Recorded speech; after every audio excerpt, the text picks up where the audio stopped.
Bismillahirrahmanirrahim. Assalamualaikum warahmatullahi wabarakatuh. Perkenalkan, nama saya Ria Anggelia, NIM F2019-01-114 dari kelas C3, program studi S1 Farmasi Stikes Meneorologi Kendari.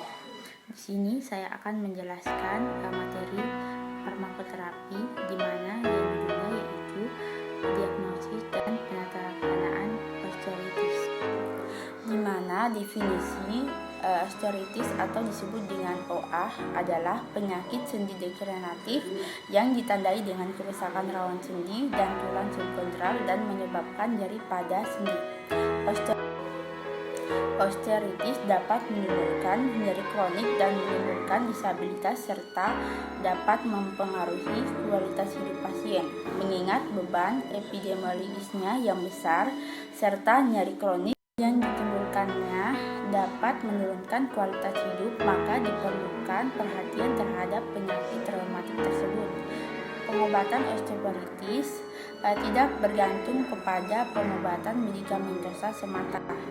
Pengobatan osteoartritis juga membutuhkan edukasi, bahkan modifikasi gaya hidup, tata laksana, rehabilitasi medis, atau bahkan pembedahan.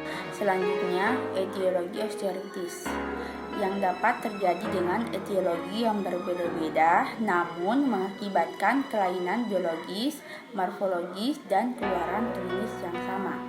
Penyakit yang tidak hanya mengenai rawan sendi namun juga mengenai seluruh sendi, termasuk tulang subkondral, ligamentum, kapsul, dan jaringan sinovial, serta jaringan ikat periartikular. Pada stadium lanjut, rawan sendi mengalami kerusakan yang ditandai dengan vibrasi, fisura, delucerasi yang dalam pada permukaan sendi.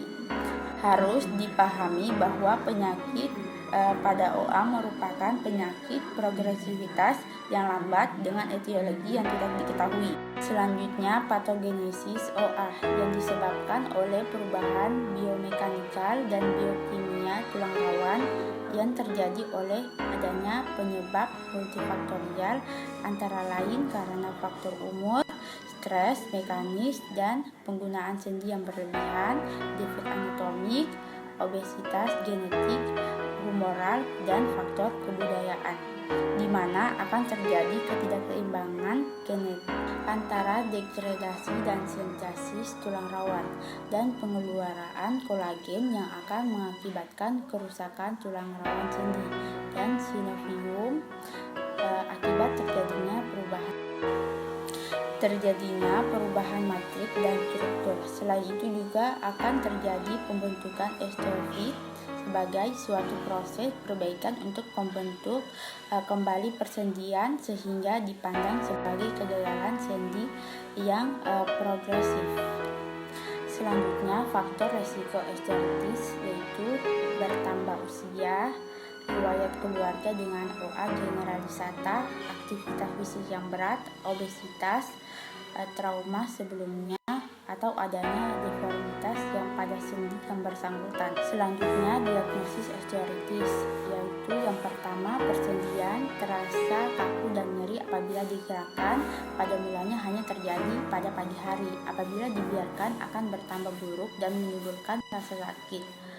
Yang kedua, adanya pembengkakan atau peradangan pada persendian. Pembengkakan bisa terjadi salah satu tulang sendi atau lebih. Nyeri sendi terus-menerus dan hilang timbul terutama apabila bergerak dan menanggung beban. Yang ketiga, persendian yang sakit berwarna kemerah-merahan. Yang keempat, kelelahan yang menyertai rasa sakit pada persendian. Yang kelima, kesulitan menggunakan persendian. Yang keenam, bunyi pada setiap persendian. Gejala ini tidak menimbulkan rasa nyeri, hanya rasa tidak nyaman pada setiap persendian. Yang ketujuh, perubahan bentuk tulang. Selanjutnya, gejala osteoartritis. Gejala osteoartritis umumnya dimulai pada saat usia dewasa dengan tampilan klinis kaku sendi di pagi hari nyeri atau kaku setelah istirahat. Sendi dapat mengalami pembengkakan tulang dan crepitus saat digerakkan, dapat disertai keterbatasan gerak sendi. Selanjutnya, diagnosis osteoartritis dilakukan dengan pemeriksaan radiografi pada sendi yang terkena sudah cukup untuk memberikan suatu gambaran diagnosis. Gambaran radiografi sendi yang menyokong diagnosis OA adalah: yang pertama, penyempitan celah sendi yang seringkali asimetris; yang kedua, peningkatan densitas tulang subkondral; yang ketiga, kista pada tulang; yang keempat, osteofit pada pinggir sendi; yang kelima, perubahan struktur anatomi sendi. Berdasarkan temuan radiografis di atas, maka OA dapat diberikan suatu derajat. Selanjutnya, penata laksanaan. Tujuan penata laksanaan pasien dengan osteoartritis adalah: yang pertama, meredakan nyeri; yang kedua, mengoptimalkan fungsi sendi; yang ketiga, mengurangi ketergantungan kepada orang lain dan meningkatkan kualitas hidup; yang keempat, menghambat progresivitas penyakit; yang kelima, mencegah terjadinya komplikasi. Penata laksanaan OA pada pasien berdasarkan atas distribusi sendi, di mana yang terkena dan berat ringannya sendi yang terkena. Selanjutnya, pengelolaan terdiri dari 3 hal. Yang pertama, edukasi, memberitahukan tentang penyakitnya, bagaimana menjaganya agar penyakitnya tidak bertambah parah, serta persendiannya tetap dapat dipakai.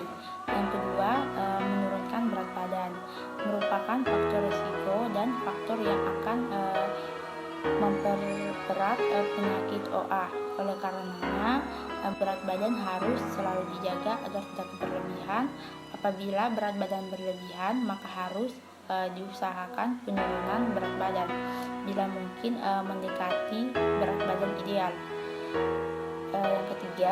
Yang ketiga, terapi fisik dan rehabilitasi medis atau fisioterapi terbagi menjadi 2. Yang pertama, terapi ini untuk melatih pasien agar persendiannya tetap kuat dan dapat dipakai untuk melatih pasien untuk melindungi sendi yang sakit.